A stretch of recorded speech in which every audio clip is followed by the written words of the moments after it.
Hola, bienvenidos. En el vídeo de hoy vamos a leer ya los puntos que nos faltaban del capítulo 4 de las quintas moradas, es decir, los puntos del 6 al 11. Con esto veréis que ya terminamos las quintas moradas y en el próximo vídeo ya vamos a empezar las sextas, aunque como veremos ya nos empieza Teresa a hablar de ellas y de las gracias tan grandes que allí se reciben al final de este mismo capítulo. Como recordaréis, Santa Teresa dedica este capítulo 4 a advertir a las almas que han llegado a las quintas moradas que tengan mucho cuidado, pues en estas quintas moradas van a venir muchos ataques del demonio para apartarlas del camino.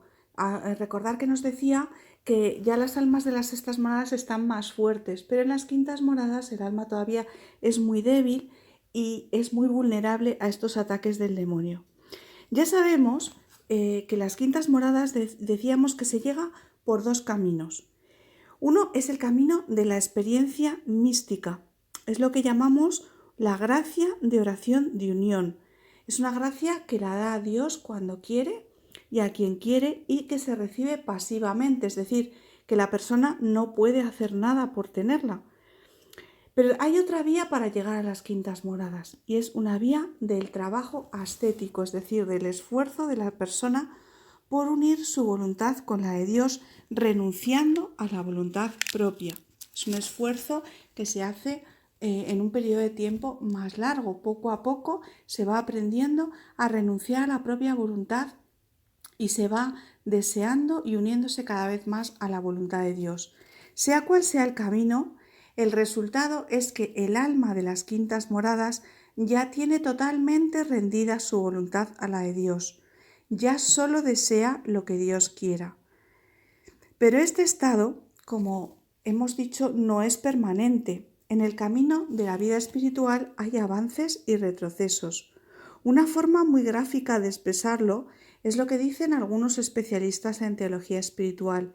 Es un camino parecido al de una escalera de caracol, en la que parece que se llega continuamente al mismo punto, pero en realidad no se está en el mismo punto, sino que se va llegando a un lugar más profundo. Pues bien, en este texto veréis como los puntos 6, 7 y 8, Santa Teresa nos explica por experiencia, tanto propia como de las almas que ella acompañaba, que este momento de las quintas moradas es especialmente peligroso para los ataques del demonio. ¿Por qué?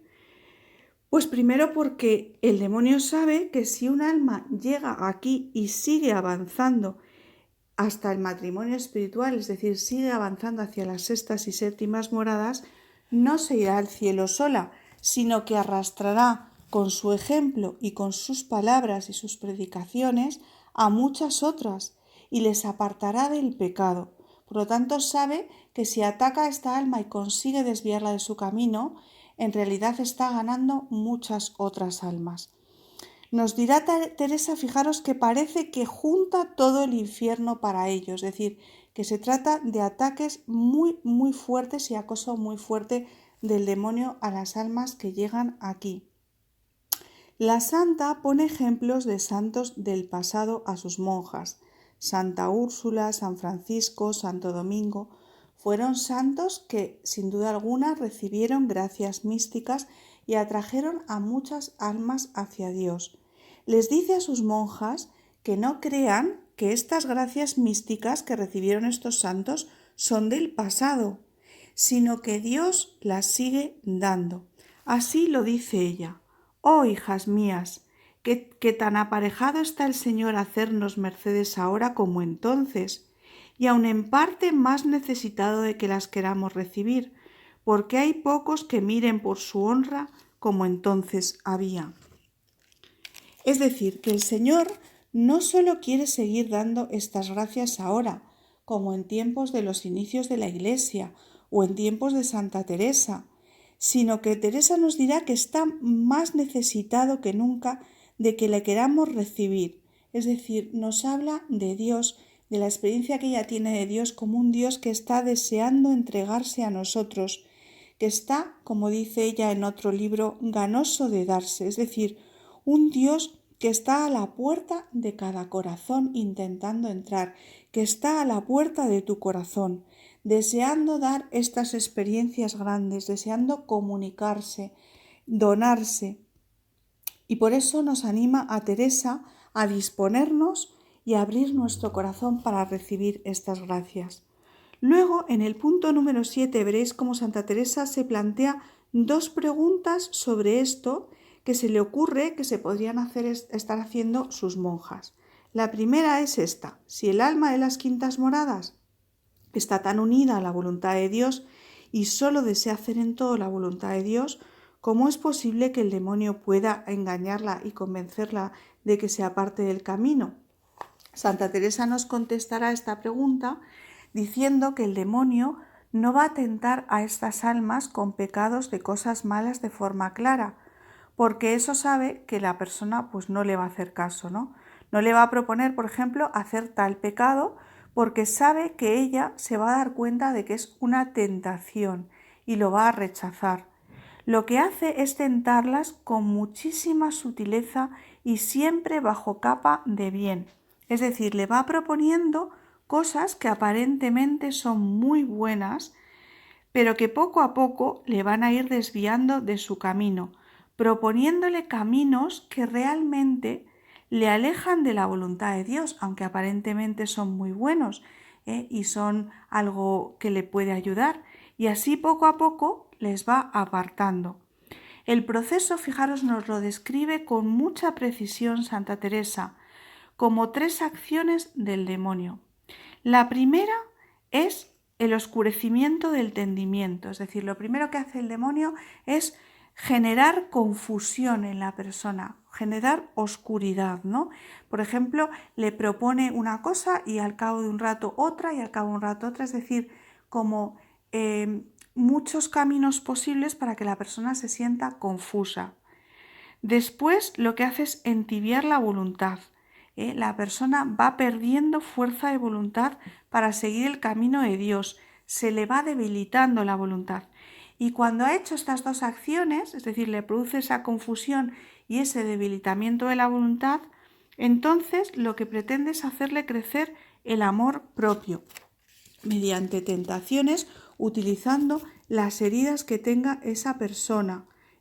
Por ejemplo, pues que se haya sentido perseguida, se haya sentido atacada por otros o incomprendida.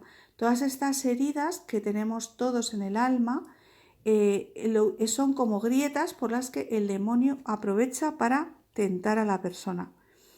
Otra pregunta que podrían estar haciéndose las monjas es cómo, si están tan apartadas del mundo en clausura, van a poderse apartar del camino, porque claramente pues se han ido a clausura a llevar este camino de oración, ¿no? Entonces, ¿cómo se van a poder apartar si ya están alejadas de las distracciones y los atractivos del mundo?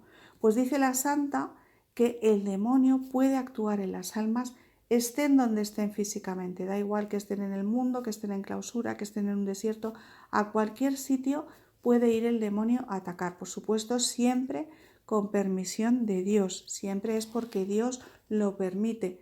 ¿Para qué? Para que la persona crezca, para que la persona se vaya purificando. Y finalmente, para terminar el capítulo, veréis como los puntos 9 y 10 Santa Teresa nos va a dar un criterio de discernimiento muy bueno para estas personas que están sufriendo este tipo de ataques del demonio, ¿no? Para poder saber o para poder discernir si aquello que se le presenta es realmente una sugerencia del Espíritu Santo, si realmente es del Espíritu Santo o bien realmente es una tentación del demonio. Y lo que nos recomienda Teresa es observarnos a nosotros mismos con sinceridad y ver si estamos creciendo en virtudes. ¿Ves que vas mejorando en las virtudes o ves que vas empeorando? Es decir, o estás atascado. Y eso nos dice la santa que lo hagamos en oración, pidiendo luz al Espíritu Santo, porque dice que Dios está siempre dispuesto a ayudarnos y a darnos luz para que no seamos engañados por el demonio. Y nos dirá que sobre todo tenemos que examinarnos de 2 temas. Fijaros, el primero, el amor. Y el amor, sobre todo, no el amor en general o el amor a personas que están muy lejos, sino el amor a los que nos rodean, a los más próximos, el amor en el día a día. Si somos capaces de perdonar, si tenemos paciencia con ellos, si tenemos mansedumbre, si hay un espíritu de servicio y examinar si algunas de estas cosas vemos que se están enfriando o que estamos disminuyendo, ¿no? Y luego la humildad. La humildad, el verdaderamente querer ser tenido como los últimos. Ver si verdaderamente esa es nuestra actitud. ¿Quiero ser el último en todo? ¿Quiero ser el que menos sabe y no imponer mis criterios a los demás? ¿No? Entonces, examinar también cómo va esa virtud de la humildad. Y es que nos dirá Teresa que el amor jamás está ocioso. Es decir, que si verdaderamente vamos por el camino de Dios, cada día nos levantaremos queriendo amar más a Dios y queriendo amar más a los demás, y sin dejar nunca de querer dejar de crecer. Procuremos siempre ir adelante, nos dirá Teresa. Y si vemos que nos atascamos o que vamos para atrás en las virtudes, entonces siempre sospechar que es en algo con apariencia de bien, pero que el demonio nos está engañando.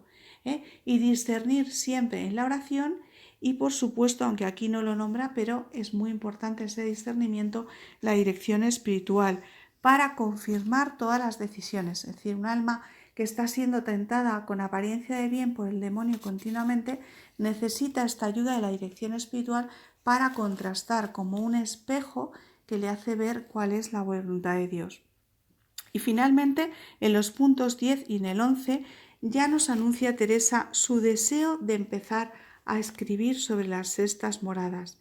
Le pide ayuda al Espíritu Santo porque dice ella, si su majestad y el Espíritu Santo no menean la pluma, bien sé que será imposible. Fijaros, sextas y séptimas moradas, que ahora empezaremos con ellas, son ya las etapas últimas de la vida espiritual y de la vida mística, son las etapas plenamente místicas. Por eso dice Santa Teresa que ella sabe que por sí misma no va a tener palabras para poder hablarnos de esto. Nos dirá que el fin principal de escribir que tiene ella es la alabanza a Dios. Siempre el fin principal es Dios y su gloria y su alabanza. Pero también ella lo que quiere es animarnos a que nos esforcemos a seguir en el camino, que no se queden las almas detenidas en las quintas moradas, sino que sigan adelante. Porque dice que viendo cosas tan grandes que nos quiere dar Dios, aun en esta vida, aun en esta tierra, pues nos animaremos a seguir adelante. Ella nos dice que es un Dios tan grande que quiere comunicarse y mostrarse a nosotros, que somos unos gusanos. Y viendo estas gracias tan grandes y sobre todo que dan una felicidad tan grande, ella nos dirá que las sextas moradas, nos lo dice aquí, que ya nos va a mostrar algo de lo que nos ha de dar en el cielo. Y esto nos dice, nos servirá para olvidarnos de los contentillos de la tierra, es decir, de las pequeñas felicidades de la tierra que no tienen nada que ver con la felicidad que da Dios, y corramos encendidos en su amor. Veréis que en el final del capítulo 11 aparece uno de esos párrafos geniales de Santa Teresa, pidiéndole a Dios que querría que no se acabara su vida hasta el final del mundo, para poder pasar todo ese tiempo siguiendo trabajando por Dios. Fijaros, eran tan grandes las ansias que tenía la santa ya aquí al final de su vida, ¿no? En la plenitud de su vida espiritual, porque sabéis que al principio pues ella nos comunica que el alma tiene verdaderas ansias de morir, ¿no? Es ese muero porque no muero. Pero ya al final de la vida espiritual, ya cuando está la santa en ese matrimonio espiritual, esas ansias de morir se le han quitado. ¿Por qué? Porque ve tanto trabajo que hay que hacer en esta tierra para lo que es el fin de la Iglesia, que es llevar el reino de Dios a todos los hombres, que ella misma aquí nos dice que querría vivir hasta el final de los tiempos para poder hacer todo esto por el reino. Pues bien, os dejo ya con estas líneas finales de las quintas moradas que, como veis, nos dejan ya muchas ganas de adentrarnos en las sextas.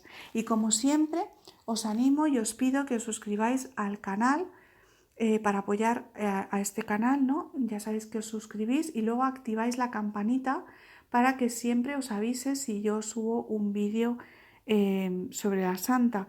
Y también os animo a dejar vuestros comentarios y vuestras dudas y preguntas siempre en los comentarios del vídeo, que yo trataré de contestar. Muchísimas gracias.